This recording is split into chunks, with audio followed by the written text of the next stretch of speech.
Grade 1s, the next video here is for you. I've assigned up to page 168, and then today's lesson is on 169 and going further. I'm going to correct the last three of 168, knowing that if you did those ones right, you're probably on the right track. This lesson, maybe not ours, but somebody's lesson started at 4 o'clock. And here we have a clock that says 4 o'clock on its analog clock. When we're jumping up 1 hour at a time, we know that each of these numbers on the clock, show you on this one because it's bigger, represents an hour. And the small hand represents an hour as well. So if we were going 1 hour after 4, we would say that the little hand moves one hop. Okay, 1. Now really, it's moved quite slowly over that whole hour, and this minute hand has moved all the way around.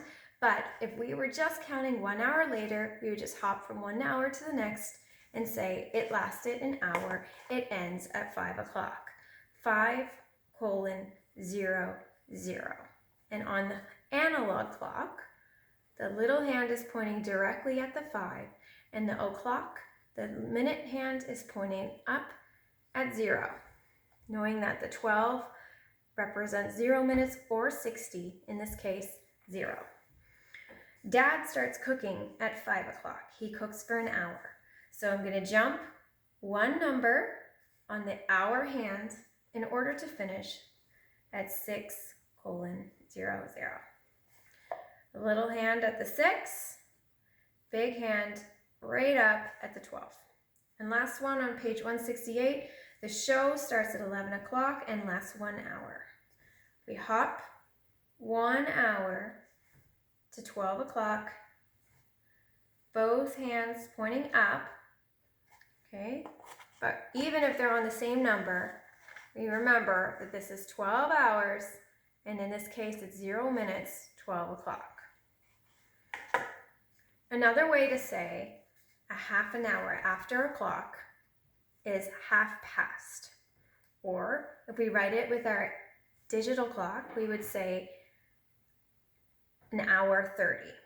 Okay, so this clock here, I have my little hand pointing in between the 9 and the 10. I've drawn a little line there so you can see it and put it here a little better. Okay, so the minute hand is no longer at the 12, but it's moved halfway around the clock.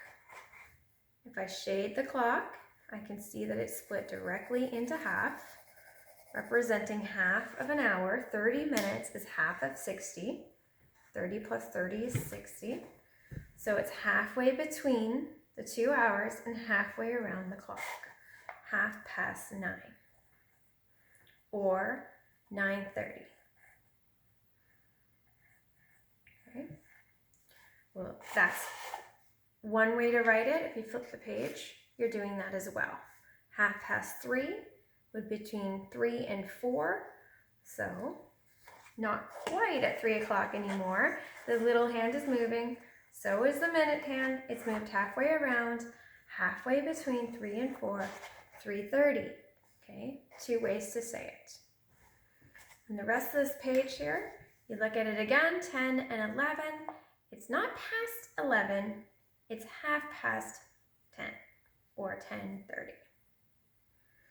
Below it, when the spaces just have blanks, you still have to follow the same pattern here. So in this one, we'll do this together. There's a 2 and there's a 3, and the little hand is halfway between them. So I write out the word neatly, half past 2, which also means, you guessed it, 2:30. Down here, it's just 2 blanks. Doesn't even have the colon, but don't you forget to put it in. I'm going to take the little hand here, extend it out. I see it's halfway between 9 and 10, so that half past halfway, half past 9, which is also 9:30. So your job is to finish this page and then turn over to the other side. It's now giving us the digital reading, 12:30, which is the hour. What hour is it? Colon, minutes.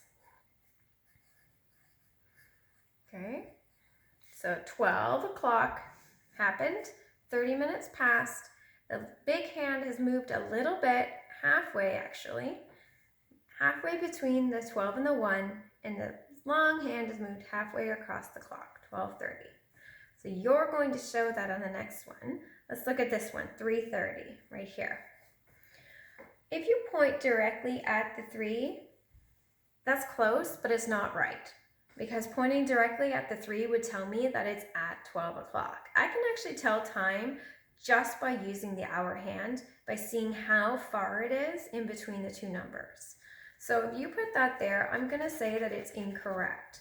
You have to be very careful, and also another reason to make your letters and your numbers and your lines really neat is so that I know exactly what you're talking about. Exactly in between the 3 and the 4. If you need to make a little dotted line to extend it out like I did, then please do, so that I know that you know what you're writing.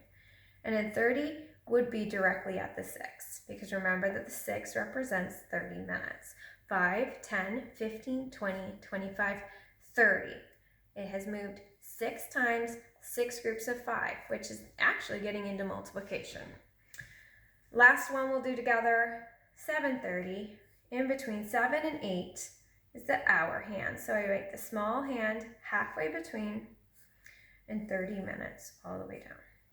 So you're going to finish that page, and on the back side, you're going to match the analog is the clock face, to the digital readings. I think you can do that. And I'll end with a little riddle you can ask someone. You can say, what has hands and a face, but cannot speak? And let them think about it for a little bit, and then tell them a clock. It's got hands, it has a face, not quite like ours, but he can't see and he can't talk, so you can see if they can figure that one out. Good luck with it, and we'll talk about it soon.